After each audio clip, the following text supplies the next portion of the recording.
Porgy and Bess, it's considered one of the first great American operas.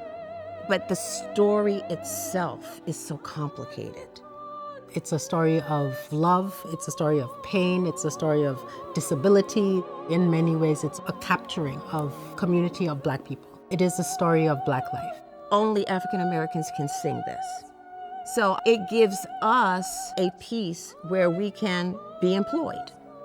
It has jump-started people's careers. It has fed families. It has paid rent. I know that there are many of my colleagues that would have a harder time with employment if Porgy and Bess wasn't around.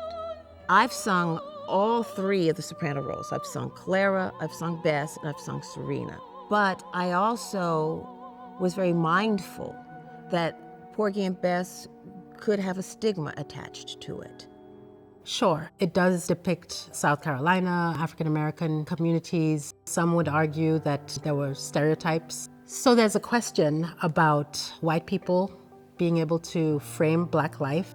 Gershwin had the courage, and DuBose Hayward had the courage to write about a group of people who weren't fashionable by any stretch of imagination.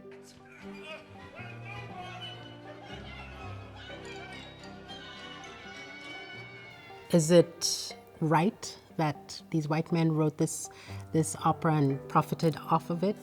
It was a slippery slope. For me, as a Black soprano who had sung at Arena di Verona and had done a concert at La Scala and had sung in some of the leading premier opera companies of the world, that suddenly people were seeing me with some different eyes.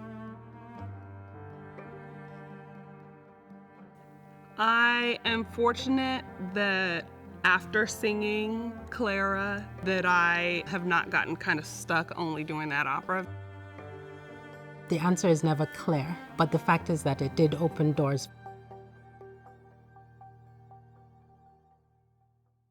Little David, play on your harp, hallelujah, hallelujah. Little David, play on your harp, hallelujah. A lot of African Americans did really well playing in Porgy and Bess, but Camilla Williams decided that she did not want to be put in a box.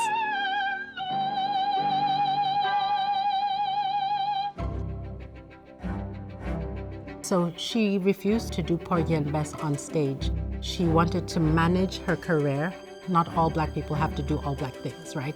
Composers and librettists are writing us into stories where it is necessary to have a Black woman telling a certain story. But it would also be nice to continue singing standard repertoire because it's about the voice. So this is in 1944. She gave a small concert in Stamford, Connecticut. In the audience that evening was a woman called Geraldine Farrar, who had been the greatest Madame Butterfly. Farrar saw the potential in Camilla and said, I want to see if I can take her under my wing. And so Farrar calls Laszlo Halas, who was the musical director at the New York City Opera. Camilla then comes to New York, sings for Halas. Halas is blown away. He says, I'm ready. Up to this point, no African American woman has signed a major contract with a major opera company. And then, before they could even start, there was no makeup.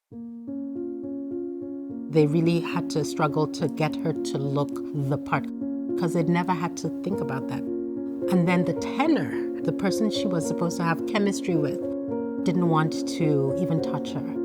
Laszlo Halas started getting death threats because he should not cast a Black woman in such a major role. Halas said, I don't care, I'm gonna do it. And so they did it.